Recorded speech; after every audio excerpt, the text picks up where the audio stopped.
ప్రపంచ మేధావి Karl marks సిద్ధాంతంలో ముఖ్యమైనది చారిత్రక భౌతికవాదం, హిస్టారికల్ మెటీరియలిజం. ఇది వివిధ సమాజాల అభివృద్ధి, మార్పుల గురించి శాస్త్రీయంగా వివరిస్తుంది.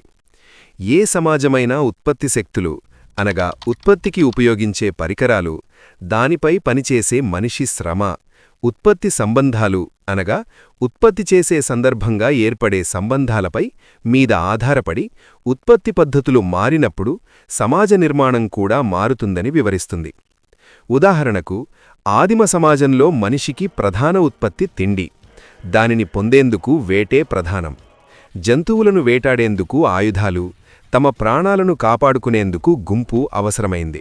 అందుకే గుంపు సమాజం ఉండేది. కాలక్రమేణా వారు వేటాడే ఉత్పత్తి పరికరాలైన బాణాలు, విల్లంబులు వంటి వాటిని ఆనాటి మనిషి పదునుగా తయారు చేసుకోవడంతో ఉత్పత్తి పెరిగింది. పెరిగిన ఉత్పత్తిని కాపాడుకోవడానికి గుంపులో ఒకరిని పెద్దమనిషిగా నియమించుకునేవారు. అలా గుంపును నాయకత్వం వహించేవారే గుంపు యజమానులయ్యారు. అలా వారి నుండే క్రమంగా చిన్న చిన్న రాజ్యాలు, వాటి నుండి రాజరిక వ్యవస్థలు ఏర్పడ్డాయి.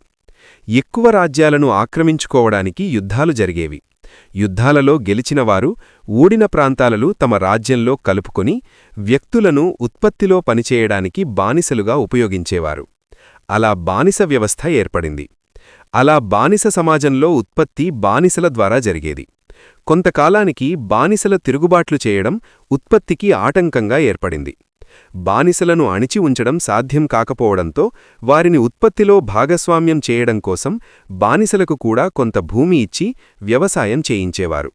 అయితే భూయజమాని భూమిలో మొదట పనిచేసిన తరువాతే వారి భూమిలో పనిచేసేవారు. అలా భూస్వామ్య వ్యవస్థ నడిచింది.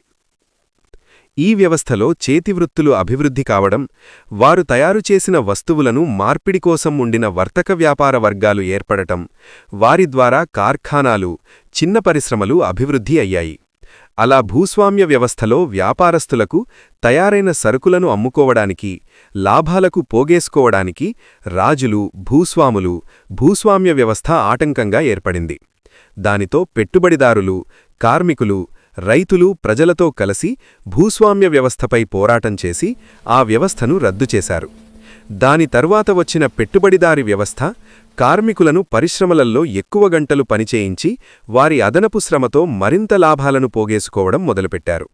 ఈ పెట్టుబడిదారీ వ్యవస్థ క్రమంగా ఇతర దేశాల సంపదను కొల్లగొట్టే సామ్రాజ్యవాదంగా బలపడి మరింత లాభాలను పోగేసుకోవడం, ఆధునిక యంత్రాలతో పనిచేయించడం, ఉన్న కార్మికులను తొలగించడం, సమాజంలో నిరుద్యోగాన్ని, అసమానతలను పెంచడం జరుగుతుంది.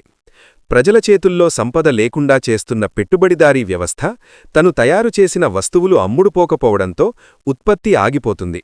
ప్రజలకు పని, యువతకు ఉద్యోగాలు లేకపోవడంతో పెట్టుబడిదారీ వ్యవస్థ సంక్షోభంలో పడుతుంది.